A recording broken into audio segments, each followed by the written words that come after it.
There is one trait in this world, more terrifying than cruelty, more dangerous than genius, and more powerful than wealth. That trait is fearlessness. Not the foolish fearlessness of the reckless men who shout loudly, boast of battles they've never fought, and confuse chaos with courage. I am speaking of the cold, silent, ruthless kind of fearlessness, the kind possessed only by those who have burned every bridge, killed every hesitation, and buried their conscience in the name of power. This is the fearlessness Machiavelli admired. It is the force that makes kings sleep with one eye open, the quality that turns servants into shadow rulers. It is not about bravery, it is about numbness. A man who feels nothing when others tremble has already entered a realm where ordinary men cannot compete. You no longer fear failure. You no longer fear betrayal. You no longer fear loss. You no longer fear death itself. And in this state, you become untouchable. Not because you are protected, not because you are safe, but because there is nothing left to take from you. Think about the world you live in. Look around you. Most people are ruled by fear. They hide behind it. They obey it. They live and die in its chains. Fear of being disliked. Fear of being replaced. Fear of being exposed. Fear of rejection. This fear is the invisible chain that enslaves humanity. It is the reason why men follow weak leaders. It is the reason soldiers hesitate on the battlefield. It is the reason you stay quiet when you should speak, obey when you should rebel, and crawl when you should strike. Fear is not just a feeling. Fear is a system. It is a hierarchy. It is a structure of control. And unless you master it, you will live and die as a pawn in someone else's game. Machiavelli understood this better than anyone. He did not romanticize fear. He studied it. He dissected it. He understood that fear is the lever by which rulers control their subjects, and the leash by which weak minds surrender their own power. Now look at the modern world. It is powered not by strength, but by fear. Fear of being canceled. Fear of being poor. Fear of rejection. Fear of standing alone. The truth is brutal. You don't make decisions. Your fear does. You don't chase your goals. You negotiate with your insecurity. Every move you make is not toward freedom, but away from discomfort. And here lies the secret. The first step to true power is not gaining confidence. It is not building courage. It is not learning bravery. The first step to becoming powerful is to kill fear. Murder it. Erase it. Burn it out of your system until there is nothing left but clarity, calculation, and control. Because as long as fear lives inside you, power cannot. You cannot be feared by others until you feel nothing yourself. You cannot conquer until you conquer hesitation. You cannot rise until you strangle fear, until it stops breathing. Most people will tell you to overcome fear gently through meditation, breathing exercises, or positive affirmations. They call this wisdom. But Machiavelli would laugh at this softness. He knew the truth. Fear is not to be tamed. Fear is to be killed. It must either be turned into a weapon or eliminated completely. That is where this journey begins. Step 1 is the most brutal transformation of all. Confronting fear and breaking it into pieces. Because fear thrives in the shadows. It grows in uncertainty. It feeds on the unknown. It survives in chaos. But once you drag it into the light, once you dissect it, once you strip away its illusions, you will see something shocking. Fear is rarely about reality. It is about ego. Think about it. You are not afraid of losing. You are afraid of looking like a loser. You are not afraid of rejection.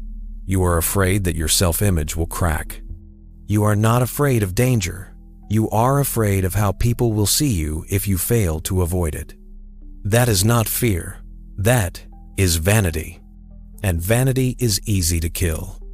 The moment you stop giving a damn about what people think, you kill the root of fear. Machiavelli knew this truth. He knew that a man ruled by the opinion of others is already conquered. He does not need an enemy. His desire to be liked will enslave him. So the transformation begins here. Crush your addiction to approval. Stop apologizing for your ambition. Stop softening your voice just to be accepted. Stop asking permission to be dangerous. When you stop fearing disapproval, you unlock the most terrifying power of all freedom. Freedom to act without hesitation. Freedom to speak without filters. Freedom to execute without guilt. This is the birth of fearlessness. The moment you step beyond the invisible chain that holds the rest of humanity down. So, ask yourself, what chains you today? Is it the fear of failure, the fear of rejection, the fear of being alone, or the fear of what they will say when you finally stop hiding your ambition? Whatever it is, understand this. Fear is not protecting you. It is controlling you. It is not keeping you safe. It is keeping you weak. And until you strangle it, until you burn it from your system, until you kill it completely, you will never taste real freedom. This is the first law of Machiavellian fearlessness. And it is only the beginning. Because once you kill fear, what replaces it is darker, colder, and infinitely more powerful.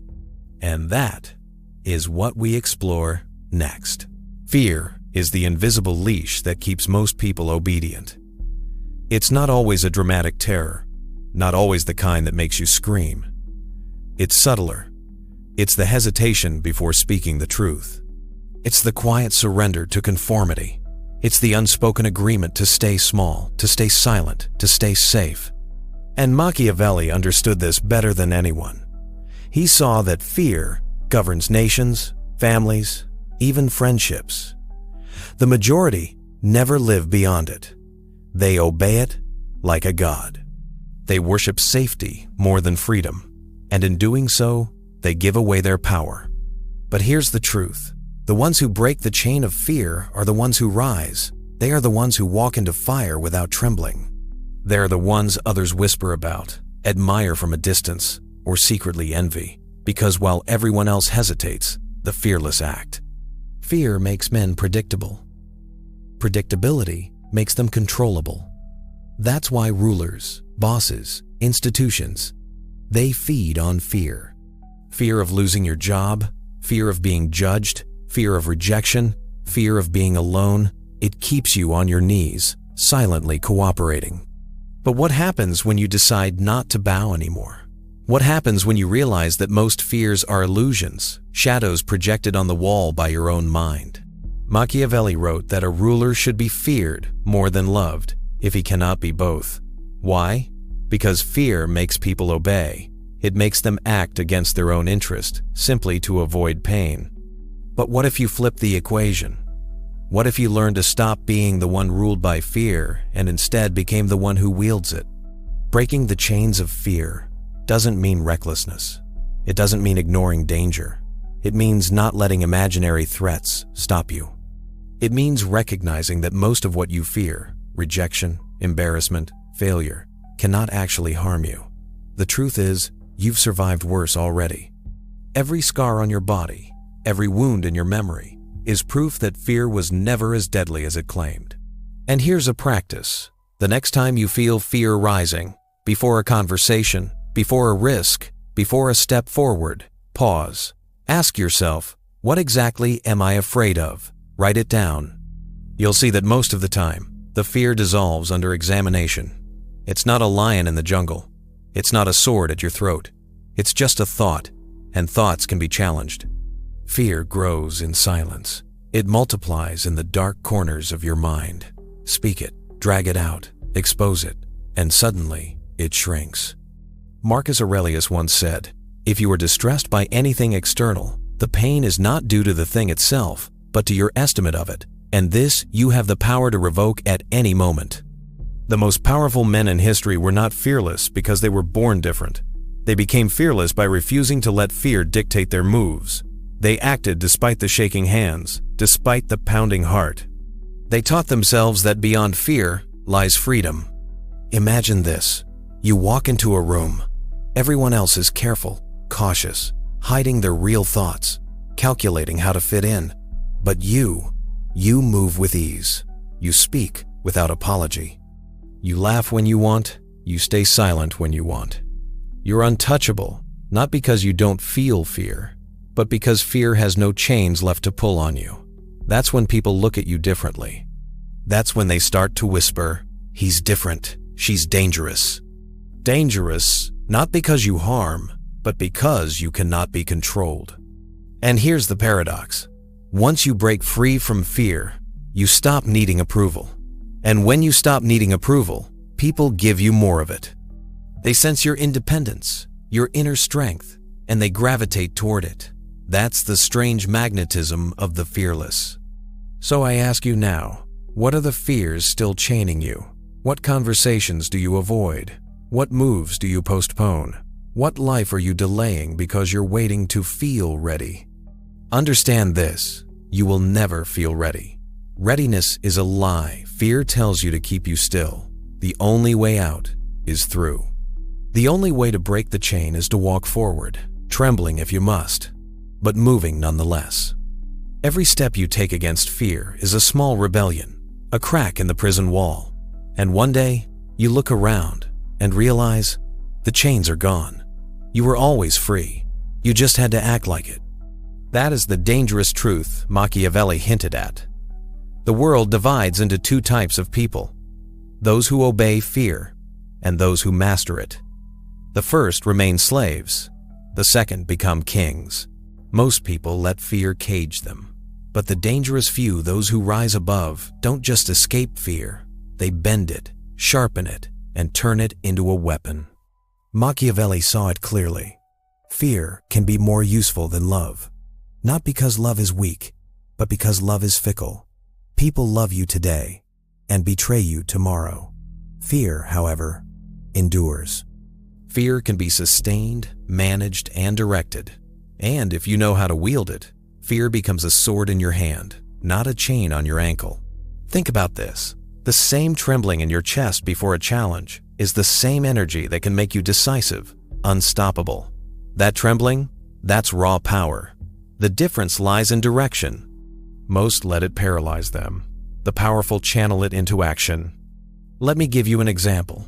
Imagine a soldier standing at the edge of battle. His knees shake, his heart races. He has two choices. He can surrender to the fear, turn and flee, and forever live with the shame of cowardice. Or he can grip his weapon tighter, let the adrenaline fuel his strike, and charge forward. The fear is the same. The outcome is different. Fear doesn't vanish, but it becomes fire in his blood. The same applies to you. Before the meeting, before the speech, before the move that could change your life, the fear is energy. You can run from it, or you can ride it. Use it to sharpen your awareness, to heighten your focus, to push yourself into a state where hesitation dies. This is why the powerful often appear calm under pressure. They are not empty of fear, they have trained themselves to command it. They let fear work for them, not against them. And here's the deeper level Machiavelli understood. Fear doesn't just exist inside you, it exists inside others. And when you break your own chains, you gain the ability to influence theirs. Picture this. You walk into a negotiation. The other side expects you to beg, to submit, to play it safe. Instead, you are calm, unmoved, silent when necessary, sharp when required. You don't rush to fill the silence. You don't scramble to please. Instantly, the dynamic shifts. They begin to feel uneasy. They begin to fear losing ground. And you? You stand taller, not because you shouted, not because you begged, but because you understood. Fear works best when you are the one directing it. Powerful leaders have known this throughout history. Julius Caesar marching into Rome with a fraction of the Senate's power, but fearless in demeanor, commanded not just respect, but awe.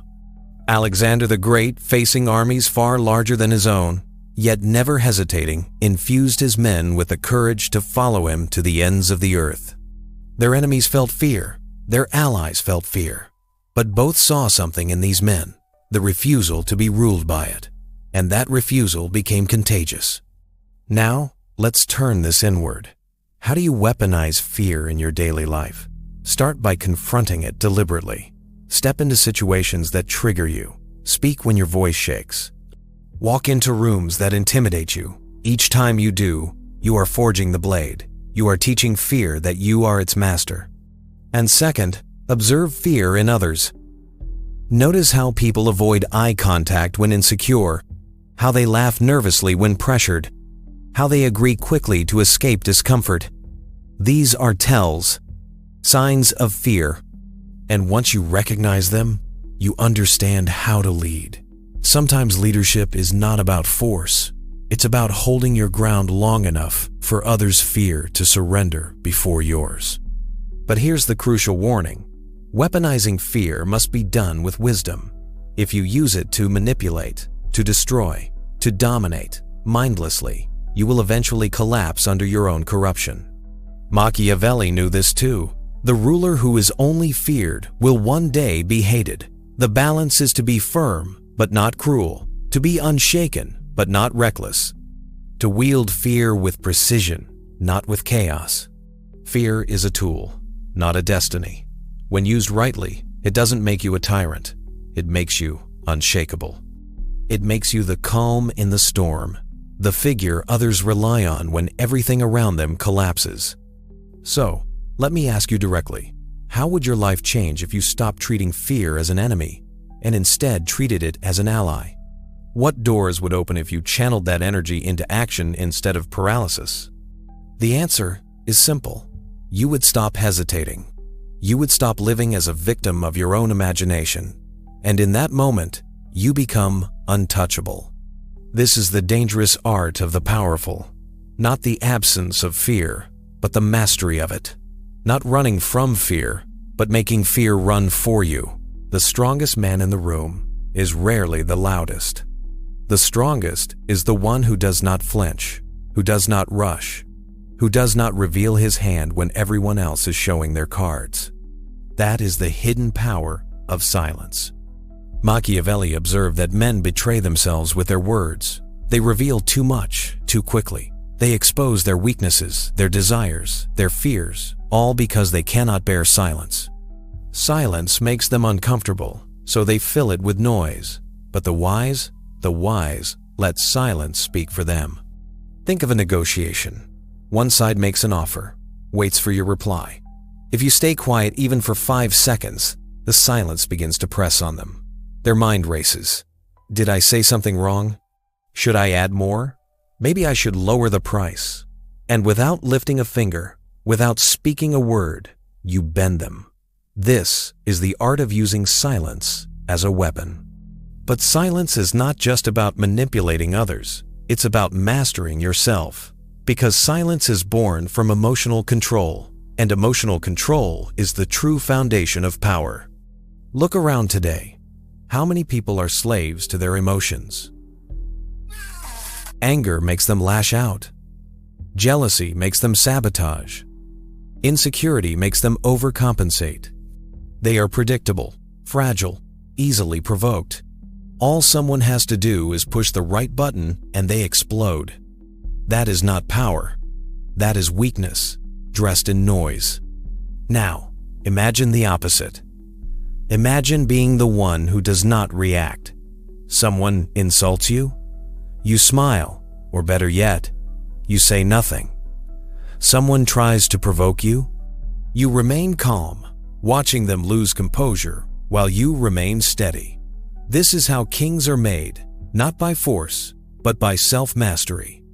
Marcus Aurelius once wrote, "You have power over your mind, not outside events. Realize this, and you will find strength." This is the Stoic essence. The enemy is not the insult, not the loss, not the chaos. It is your reaction to it.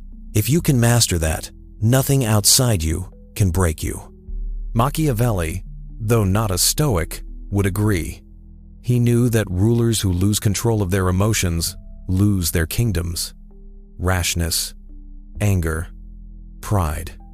They destroy more empires than swords. But the ruler who waits, who stays composed, who calculates in silence, he endures. Let's bring this down to your life. The next time someone disrespects you, pause. Don't react instantly. Let silence sit between you and the provocation. In that space, you gain clarity. You gain leverage. You transform from a puppet on strings into the puppeteer. The same applies to opportunity. When someone offers you a deal, a chance, a path, don't rush to accept or reject. Sit with it. Let them wait. Silence forces respect. Silence communicates confidence. Because only a desperate man answers too quickly. The powerful choose their moment. But here's the challenge. Silence is uncomfortable. Emotional control is hard. Your body will scream, say something, do something, prove yourself. That's fear talking. That's ego talking. And that's why 99% fail. They serve their emotions instead of commanding them. How do you build this discipline? Start small. In conversations, resist the urge to always reply immediately. Practice waiting 2-3 seconds before speaking. In arguments, notice the heat rising inside you, then breathe and stay calm. In your own mind, when thoughts storm in, practice sitting still, watching them without acting. Slowly, you rewire yourself. Slowly, silence becomes your ally instead of your enemy. Over time, something magical happens. You become harder to read. People wonder what you're thinking, what you're planning. They lean in. They study you. They respect you. Because mystery is power. And that mystery is born from silence, from emotional control. Do you know why lions are feared? Not because they roar constantly, but because they can sit in complete stillness, eyes locked, body calm, waiting. That stillness is more terrifying than noise. And you can carry that same presence into your own life. So let me ask you, how much energy have you wasted reacting? How many times have you given away your power because you couldn't stay silent, because you couldn't control your emotions? Now imagine flipping it. Imagine becoming untouchable, unshakable, unreadable. That is the gift of silence. That is the strength of emotional control. The powerful do not shout. They do not explain themselves endlessly. They do not react to every attack. They wait. They watch. They strike only when it matters. And when they do, the world listens. Power is not only about what you do. It's about what others believe you are capable of. This is why the most dangerous individuals throughout history cultivated not just strength, but an aura. An atmosphere around them that whispered, "Be careful, you don't know what they might do." Machiavelli understood this deeply. He wrote that rulers must appear strong even when they are weak, merciful even when they are ruthless, wise even when they are unsure, because perception governs reality. People act not on what is, but on what they believe, and mystery fuels belief. Think about the people you admire, or even fear. Chances are, it's not because they reveal everything about themselves. It's because they don't. Their silence, their unpredictability, their selective words create a fog of curiosity. You never quite know what they'll do next. And that uncertainty, that mystery, makes you cautious. The truth is, humans hate uncertainty. It unnerves them. They want to categorize you, define you, box you in. If they can predict you, they can control you. But if you remain unpredictable, if your moves are hidden, your emotions concealed, they can never pin you down. You become dangerous simply by being unreadable. Imagine this in everyday life. At work, everyone complains about stress. You don't. Everyone gossips about their plans. You remain quiet. Everyone rushes to show their achievements. You let yours speak in silence. Suddenly, people begin to whisper, "He's different. She's not like the rest." Without effort, you've built an aura of mystery. and the aura multiplies. Because once people realize they don't fully understand you, they fill the gaps with imagination. Some will assume you're stronger than you are. Others will think you know more than you do. Their assumptions become your shield, your advantage. This is why Machiavelli often advised rulers to conceal their intentions. If your next move is hidden, no one can prepare for it. If your motives are unclear, no one can block you. But if you broadcast every thought, every emotion, every plan, you hand your enemies the blueprint to defeat you. So how do you build this aura in your life? 3 steps. First, reveal less. Not everyone deserves to know your thoughts, your dreams, your struggles. Keep your circle small, your words measured, your secrets guarded. Second, control your presence. Walk with intention, sit with stillness, speak only when needed. Your body language should say more than your mouth. A person who cannot be read draws more attention than a person who never stops talking. Third, master unpredictability. Don't let people map your patterns. If you always react the same way, you're predictable. If you always move when expected, you're weak. Break your patterns. Delay when they think you'll rush. Strike when they think you're waiting. Keep them guessing. Look at the great figures of history. Napoleon would intentionally spread false rumors about his plans, then strike in the opposite direction.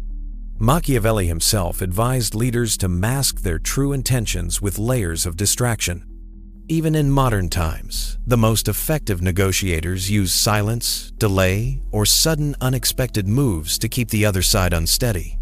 But here's the deeper truth. Building an aura of power and mystery isn't about tricking others. It's about mastering yourself. It's about discipline. It's about resisting the urge to overshare, to prove, to defend, to seek validation. Mystery is born not from hiding, but from choosing wisely what to reveal. Think of the night sky. Why are we captivated by it? Because it doesn't explain itself. It doesn't reveal every star, every secret. It stays vast, silent, and mysterious. And that mystery is what makes it beautiful, what makes it powerful. In the same way, you must learn to carry silence within you, to let people wonder, to let curiosity do the work for you. Because once you build an aura, people will treat you differently. They will respect you, even fear you not out of cruelty, but because mystery commands reverence. So I ask you now, what would happen if starting today, you stopped explaining yourself? If you stopped broadcasting every move? If you let silence do the talking? Slowly, your presence would grow heavier. Your aura would solidify. And one day, people would look at you and think, there's something about him, something untouchable. That is the essence of power. Not shouting, not forcing, but letting the world feel your presence without needing to announce it. We've walked through fear, silence, mystery, but now comes the final step, becoming untouchable. Not untouchable in the sense of invincible, because no one is free from pain, from loss, from death. Untouchable in the sense that no one can control you, no one can chain you, no one can make you kneel against your will. This is the highest level of power, and Machiavelli hinted at it constantly. The ruler who cannot be broken by pressure is the ruler who endures. The man who cannot be swayed by bribes, threats, or praise is the man who truly governs himself. So what does it mean to be untouchable? It means you've stripped away the levers others normally pull. They try to use fear against you, but you've mastered fear. You no longer tremble at rejection, at failure, at loss. You see these not as endings, but as tests, so their threats fall flat. They try to use desire against you, offering comfort, validation, approval. But you've built yourself to not need their applause. You are content within, so their bribes don't work. They try to use anger against you, insults, attacks, humiliation, but you do not react. Your silence cuts deeper than their noise. Your calm unnerves them more than rage ever could. That's untouchable. When others run out of ways to control you, they have no choice but to respect you or fear you. Now, let's go deeper. How do you actually build this state? First, detach from external validation. Most people are slaves to the opinions of others. They live for likes, compliments, applause. But if you hinge your worth on external approval, you are forever weak. True strength is to know your value without needing it confirmed. As Marcus Aurelius said, "It never ceases to amaze me. We all love ourselves more than other people, but care more about their opinion than our own." Untouchable men reverse that. Second, embrace hardship. Weakness comes from comfort. The untouchable man chooses struggle. He chooses to train when tired, to fast when hungry, to speak truth when it costs him. Hardship is not punishment, it is preparation. Every challenge endured is armor added. Every sacrifice accepted is a chain broken. Third, master detachment. Machiavelli noted that rulers must not grow too attached, even to their closest allies, because attachments cloud judgment. For you, detachment doesn't mean apathy. It means clarity. You love deeply, but you do not cling. You strive fiercely, but you do not despair when outcomes fail. You engage with life fully, yet you are not enslaved by it.